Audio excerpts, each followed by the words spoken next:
सारा आंटी आप हैं? आप इतनी प्यारी लग रही हैं। अंकल आप भी कुछ कम हैंडसम नहीं लग रहे। फुल पोजेस में ना। ये हमारी शादी से पहले की तस्वीरें हैं। मगर तो यही जगह लग रही है। हाँ तो बेटा हम इसी जगह तो मिले थे पहली बार। ओह, यहाँ की कहानी आप दोनों के ऊपर है। अरे नहीं बेटा, मोहब्बत की कहानी तो सदियों पुरानी है, हम तो बस एक चैप्टर है इस कहानी।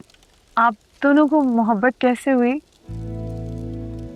मैं अपनी यूनिवर्सिटी की दोस्तों के साथ यहाँ आई हुई थी। और मैं अपने ऑफिस के कुलीग के साथ आया हुआ था।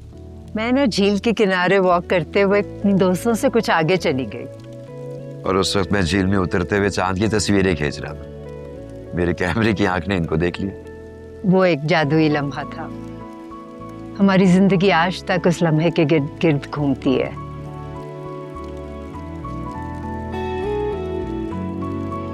हम दोनों ने शादी की, यहाँ घर बनाया और बस यहीं के होके रह गए। और आपके बच्चे? एक बेटा और एक बेटी है। वो क्या है? इटली और यूके में नाराज है हमसे। चाहते हैं हम दोनों उनके पास जाके रहें। तो आप लोग को तो जाना चाहिए उनके पास। अच्छा तो फिर हमारे इस विंटर लव का क्या बनेगा?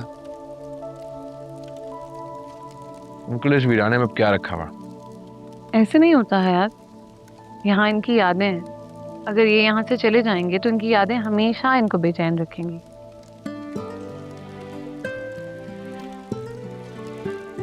यादें तो इंसानों से जुड़ी हुई होती है। ये जाएंगे, बच्चों के साथ रहेंगे तो नई यादें बनाएंगे। हाँ शायद ठीक कह रहे हो बेटा।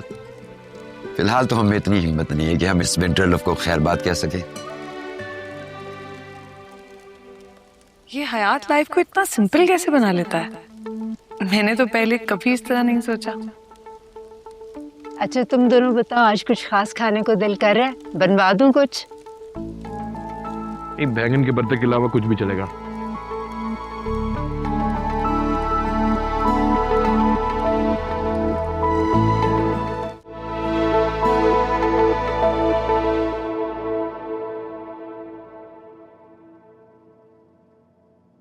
शक तो हमें उसी दिन हो गया था जब आप दिन में कई कई घंटे इस बेचारे कैलेंडर को देखती रहती थी, उसी हसरत से जिस हसरत से हमारी बिल्ली को देखती थी जो बाद में मर गई थी।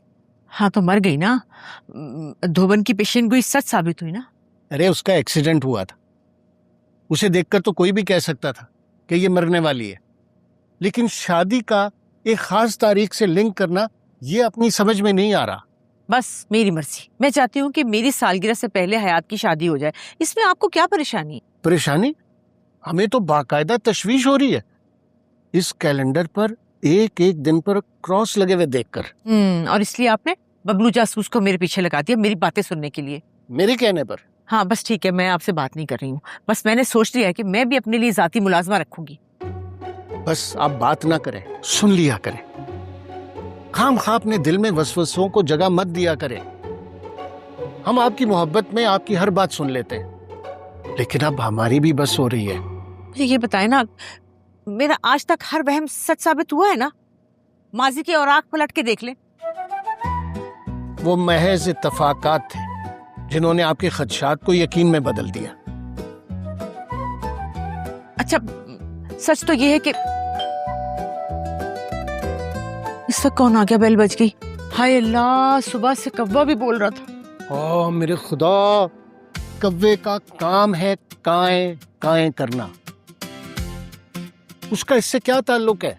अच्छा बेल तो बज रही है ना, वो तो सुन रहे हैं ना आप। बबलू छुट्टी पे है, मुझे ही जाना पड़ेगा। जा रही हूँ मैं देखने के लिए कि कौन आया। कोई मुझे बंदूक दे, मैं इस कव्वे को गोली मारूं। ये तुम कहाँ घुसे चले आ रहे हो? हाँ? निकलो। तुम मेरे साथ इस कमरे में नहीं रह सकते।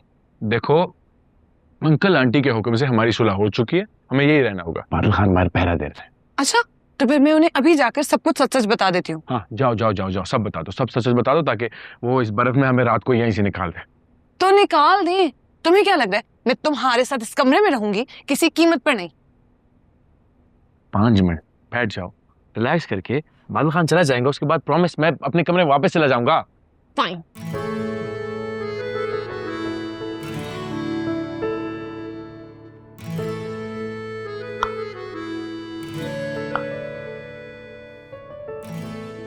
बात बोलो? कहो। ये जगह बहुत मैजिकल सी है ना? हाँ, ये बर्फ से ढका हुआ विंटर कॉटेज, सर्द मौसम, सब कुछ सहरंगेज तो है ना? मैं भी यही सोच रहा था, सहरंगेज तो है, लेकिन उसके अलावा जगह से जुड़ी कहानी भी। मुझे इन कहानियों में यकीन नहीं है। मुझे भी नहीं था, लेकिन अब होने लगा है। पता है, मुझे ये लगता है ना कि यहाँ जो लोग रह के गए ना, अपने साथ ढेरों मोहब्बत साथ लेके गए हैं।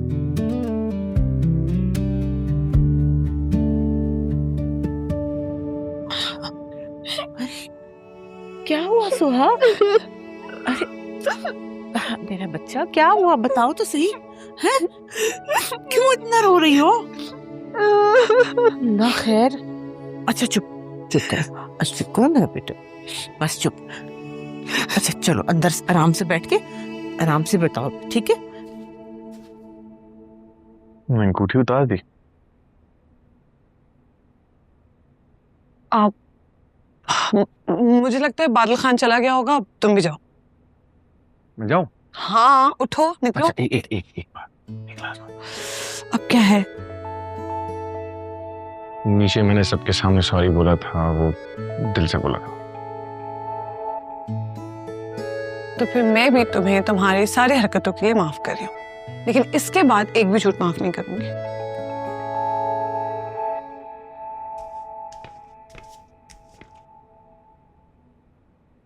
तुम फिर बैठ गए हो, ये पकड़ो और निकलो यहाँ से।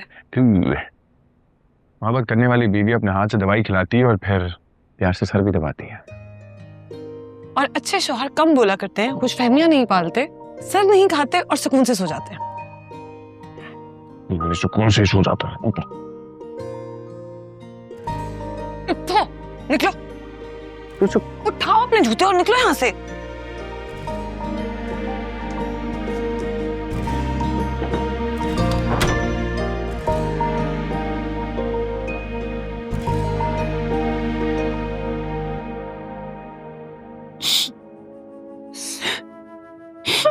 अच्छा ना, चुप करो, बस मेरी बच्ची।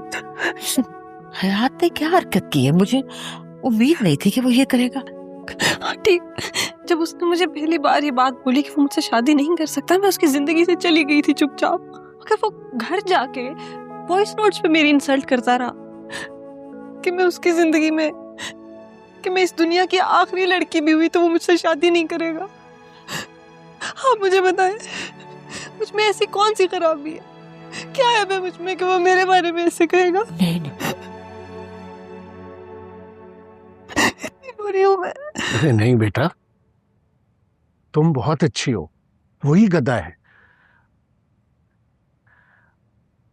और फिर ये सोचो कि अगर शादी के बाद वो ऐसी हरकतें करता